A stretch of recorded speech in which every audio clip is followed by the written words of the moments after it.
आज हम डिस्कस करने जा रहे हैं तीन वेक्टर के मल्टीप्लिकेशन के बारे में। तीन वेक्टर को किस तरह से गुना करते हैं।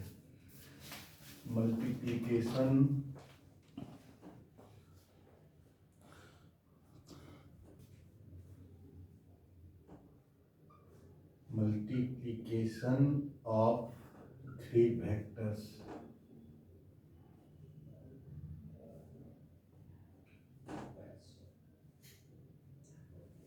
तीन वेक्टर को, पहला तो ये मेथड है कि इसको हम ए बी सी तीन वेक्टर है तो A cross B cross C कर दें। दूसरा है कि A dot B dot C कर दें।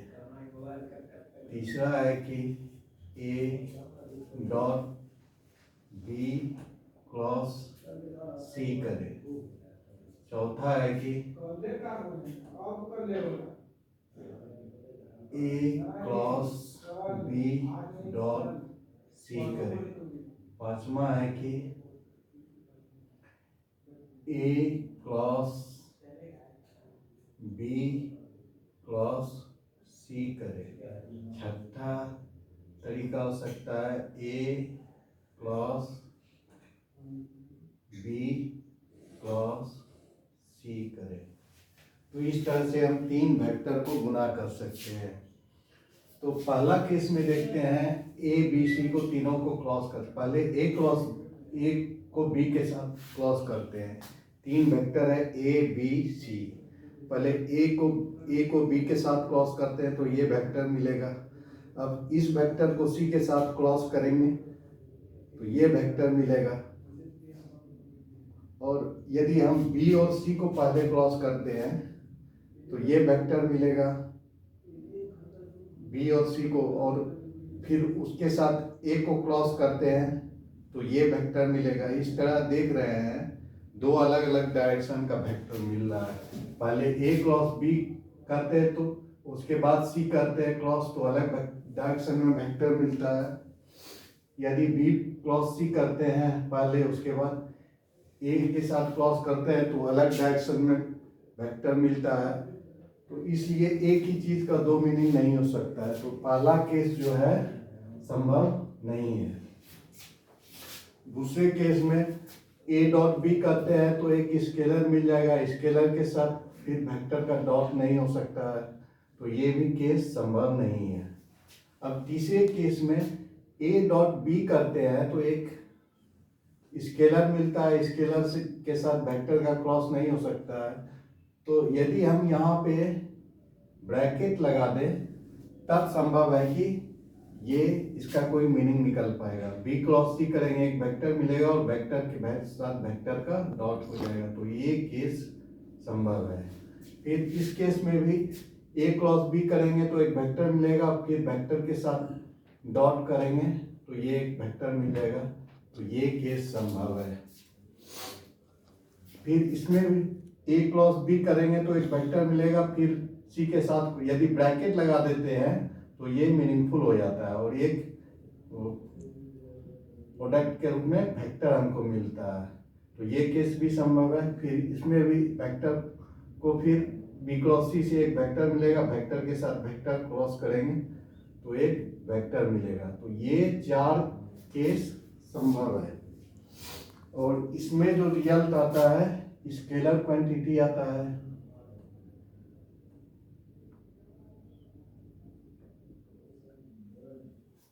इसमें भी स्केलर क्वांटिटी आता है।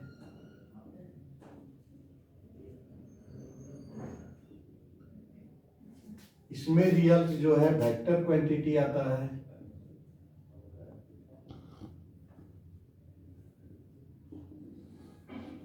इसमें भी वेक्टर क्वांटिटी आता है।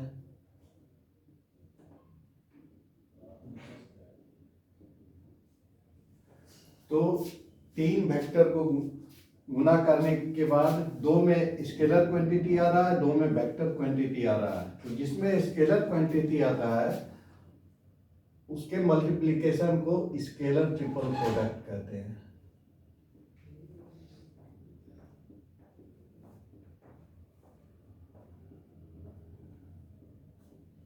और इसमें रिजल्ट क्या होता है, स्केलर होता है। और इसमें वेक्टर क्वांटिटी आता है, इसको वेक्टर ट्रिपल प्रोडक्ट कहते हैं। और इसमें रिजल्ट जो है वेक्टर आता है।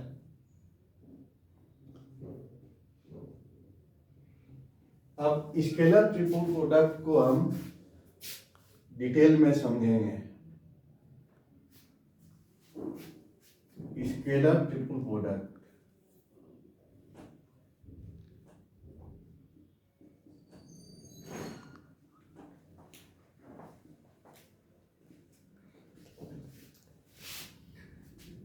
इसको बॉक्स प्रोडक्ट भी कहा जाता है।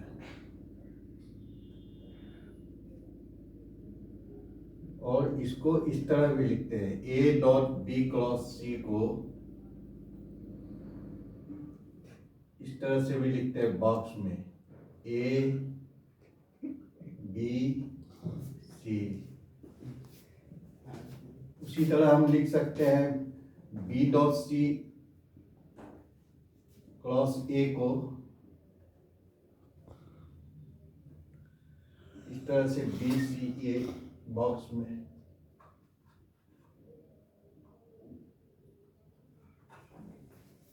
तो स्केलर ट्रिपल प्रोडक्ट को बॉक्स प्रोडक्ट भी कहा जाता है, उसको इस तरह बॉक्स में भी लिखते हैं।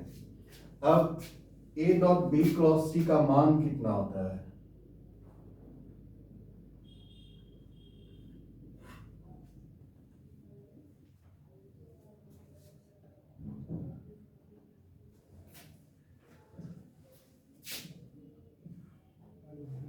अब बी क्रॉस सी करेंगे, value of a dot B cross C.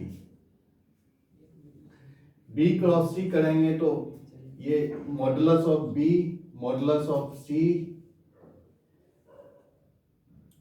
Sine, दोनों के बीच का एंगल साइन थीटा।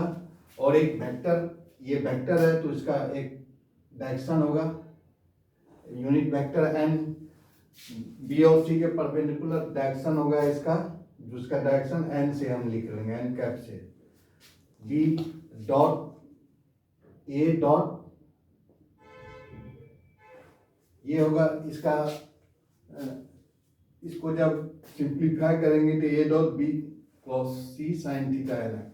अब ए वेक्टर और एन वेक्टर के साथ फिर से क्रॉस होगा, तो इसका वैल्यू हो जाएगा मैग्नीट्यूड ऑफ ए, फिर मैग्नीट्यूड ऑफ बी, सी का मैग्नीट्यूड साइन थीटा। और ए और एन के बीच यदि एंगल अल्फा हो तो ये क्या हो जाएगा, कॉस अल्फा। ए और एन के बीच यदि एंगल अल्फा हो तो क्या हो जाएगा, cos alpha, magnitude of A cos alpha. उसकी को अरेंज करके हम इधर लिखिए हैं, नहीं तो इसको इस तरह से भी लिख सकते हैं।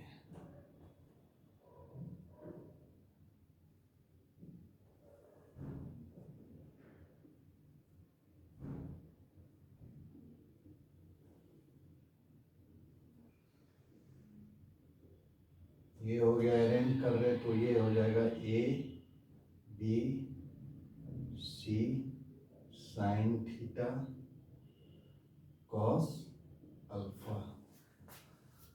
जहाँ की थीटा जो है एंगल है बी और सी के बीच, और अल्फा जो एंगल है बी सी के परपेंडिकुलर जो वेक्टर आता है उसके और ए के बीच, तो ये वैल्यू हो जाएगा।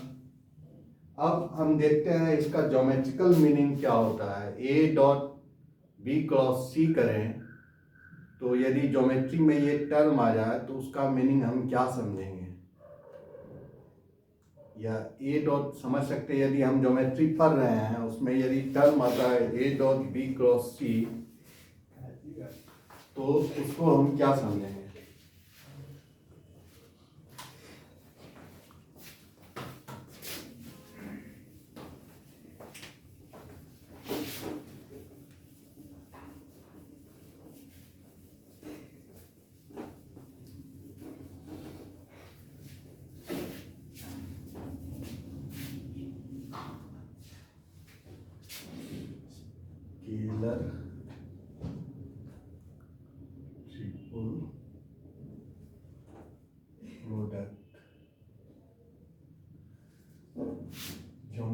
प्रैक्टिकल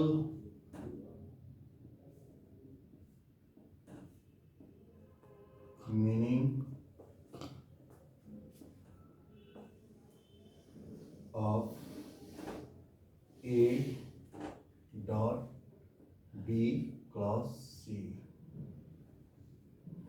मतलब A dot B cross C geometry में क्या कोई ज्योमेट्रिकल स्ट्रक्चर है, तो यदि वहाँ पे टर्म है A dot B cross C, तो उसका क्या मीनिंग होता है, वो ज्योमेट्रिकल मीनिंग, ज्योमेट्रिकल स्ट्रक्चर का किस चीज़ को वो डिस्क्राइब करता है। तो मान लिया ये पैरेललो पाइप लेते हैं, एक पाइप है, रेक्टेंगुलर पाइप है, इसको चौखुट्टा पाइप भी बोल सकते हैं, पाइप ले लिए रेक्टेंगुलर, उसमें उसका नीचे वाला साइड जो है ये बी वेक्टर है, और ये बड़ा वाला साइड सी वेक्टर है, और ये वाला साइड ए वेक्टर है। तो हम यदि वॉल्यूम ऑफ पैरेललो पाइप निकालें,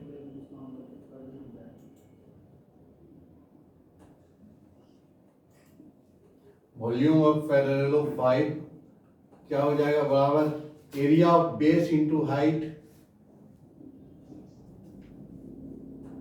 बेस इंटू हाइट।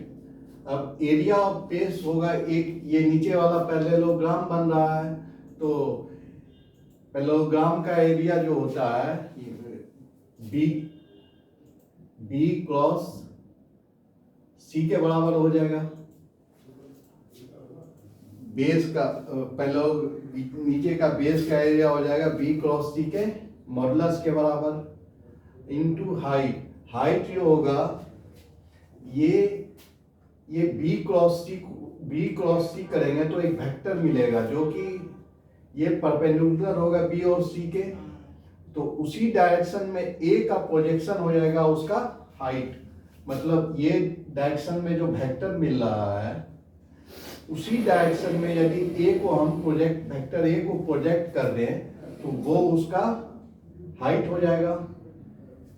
किसी वेक्टर के अलोंग प्रोजेक्शन किस तरह से करते हैं, कोई वेक्टर ए है, उसको इस डायरेक्शन में बी वेक्टर के डायरेक्शन में हम प्रोजेक्शन करना है, तो ये एंगल बना रहा है थीटा का, तो इसका प्रोजेक्शन जो है ओपी ए वेक्टर का बी वेक्टर के डायरेक्शन में प्रोजेक्शन निकालने के लिए क्या करते हैं, इसका प्रोजेक्शन होगा ए कॉस थीटा। अब इसको हम क्या लिख सकते हैं, ए, हम देख रहे हैं कि इसके टर्म में हमको कैसे प्रोजेक्शन लिखना है, तो ए कॉस थीटा, इसको बी कैप लिख सकते हैं, ऐसे लिख सकते हैं, और इसको हम क्या लिख सकते हैं, ए डॉट बी कैप। मतलब कि कोई वेक्टर को यदि किसी वेक्टर के डायरेक्शन में प्रोजेक्ट करना हो तो उसका हम यूनिट वेक्टर के साथ डॉट कर देते हैं। तो यहाँ हमको जो है हाइट निकालने के लिए ए वेक्टर को ये परपेंडिकुलर डायरेक्शन में बी और सी का क्रॉस करने के बाद जो परपेंडिकुलर एक वेक्टर में, ये भी परपेंडिकुलर डायरेक्शन का वेक्टर होगा, बी और सी का क्रॉस करने के बाद ये वेक्टर जो है परपेंडिकुलर होगा, और ए वेक्टर को हम उस डायरेक्शन में प्रोजेक्ट कर रहे हैं तो हमको हाइट मिल जाएगा। तो बी क्रॉस सी, इसको क्या लिख सकते हैं, B cross C A dot N cap, जो बी क्रॉस सी का परपेंडिकुलर डायरेक्शन है वो हो जाएगा। तो इसका मान क्या हो जाएगा, b magnitude of b magnitude of c, उसके बाद ए का वेक्टर ए का मैग्नीट्यूड, वेक्टर एन का मैग्नीट्यूड बी सी, उसके बाद ये दोनों के बीच का एंगल साइन थीटा, फिर वेक्टर ए का मैग्नीट्यूड, फिर एन का मैग्नीट्यूड, और ये वेक्टर और ये वेक्टर के बीच का एंगल कॉस अल्फा। तो ये जो टर्म आ जा रहा है ये हो जा रहा है ए डॉट बी क्रॉस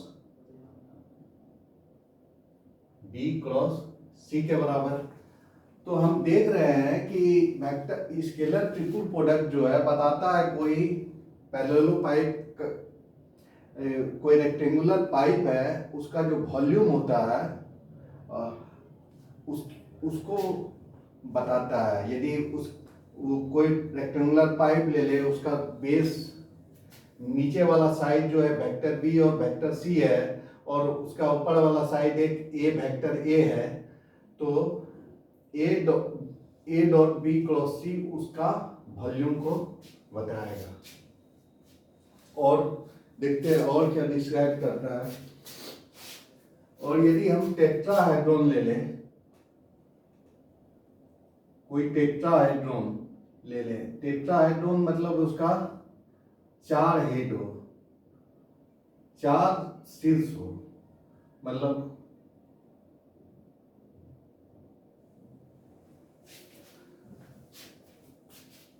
उसका पॉइंट जो है 4 शीर्ष पॉइंट हो, तो उसको क्या बोलते हैं? टेट्राहेड्रॉन बोलते हैं।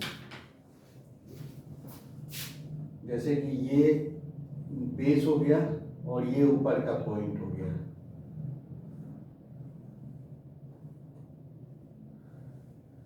इसको यदि हम मान लें बी वेक्टर, ये इसको मान लें B vector,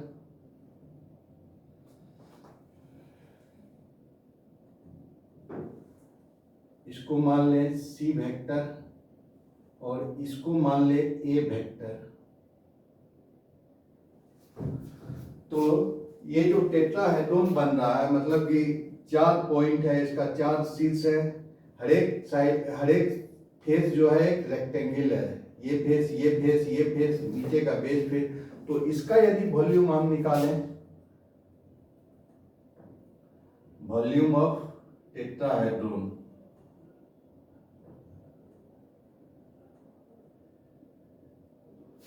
tetrahedron made from vectors A B C, वो भी जो पैरेलल पाइप बना हुआ था वेक्टर ए बी और सी से बना हुआ था, तो उसका जो वॉल्यूम निकला वो ए डॉट बी क्रॉस सी के बराबर होगा। इसमें यदि वॉल्यूम निकाले, वॉल्यूम ऑफ टेट्राहेड्रॉन जो कि ए बी सी वेक्टर से बना हुआ है, तो इसका वॉल्यूम हो जाएगा नीचे का base, area of base, into height. अब एरिया ऑफ बेस, नीचे का एरिया जो बनेगा, ये ट्रायंगल है, तो ट्रायंगल का एरिया हो जाएगा, इसका वॉल्यूम होता है 1/3 into area of base into height. कोई भी टेट्राहेड्रॉन होता है उसका वॉल्यूम होता है 1/3 into area of base into height. तो नीचे जो बन रहा है फेस ट्रायंगुलर बन रहा है, तो उसका बी और सी के साथ उसका एरिया क्या होता है? 1/3 into half into b cross c. Half into b cross c होगा ट्रायंगुलर एरिया, उसको हाइट के साथ फिर गुना करेंगे। हाइट जो होगा वो हाइट फिर उस तरह, जिस तरह से प्रोजेक्ट किए थे उस तरह प्रोजेक्ट करना पड़ेगा। तो ये हो जाएगा vector A dot vector N, जहां की एन वेक्टर जो है ये बी और सी को क्रॉस करने के बाद जो परपेंडिकुलर वेक्टर आता है उसके डायरेक्शन में यूनिट वेक्टर है। तो ये हो जाएगा 1/6 B cross C, vector B modulus of B modulus of C sine theta. B और सी आपस में साइन का थीटा का एंगल बना रहा हो तो बी से साइन थीटा। और यदि ये ए वेक्टर ये परपेंडिकुलर वेक्टर के साथ अल्फा एंगल बना रहा हो तो ये हो जाएगा modulus of A modulus of N cos alpha. तो ये इसका आ जाएगा value 1/6 B C A sine theta cos alpha, जो कि बराबर होता है 1/6, ये हो जाएगा A dot B cross C के बराबर।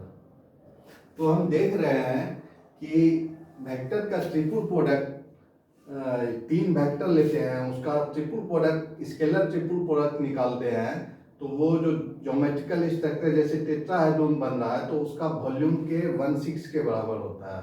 और रेक्टेंगुलर पाइप लेते हैं तो उसका यदि ए बी सी वेक्टर से बना हुआ है वो रेक्टेंगुलर पाइप, ए बी सी उसके साइड को ले लेते हैं, मतलब ए बी सी वेक्टर उसका साइड है रेक्टेंगुलर पाइप का, तो उसका जो वॉल्यूम होता है वो स्केलर ट्रिपल प्रोडक्ट के बराबर होता है, ए डॉट बी क्रॉस सी के बराबर। ठीक है, तो अब हम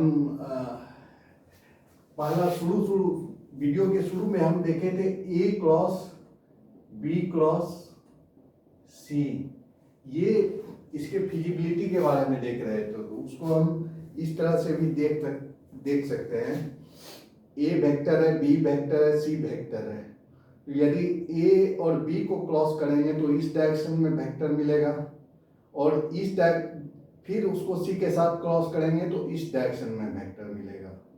यदि बी और सी को क्रॉस करते हैं, पहले बी और सी को क्रॉस करें तो ये वेक्टर डायरेक्शन में वेक्टर मिलेगा, फिर उसको ए के साथ क्रॉस करेंगे तो ये डायरेक्शन में वेक्टर मिलेगा।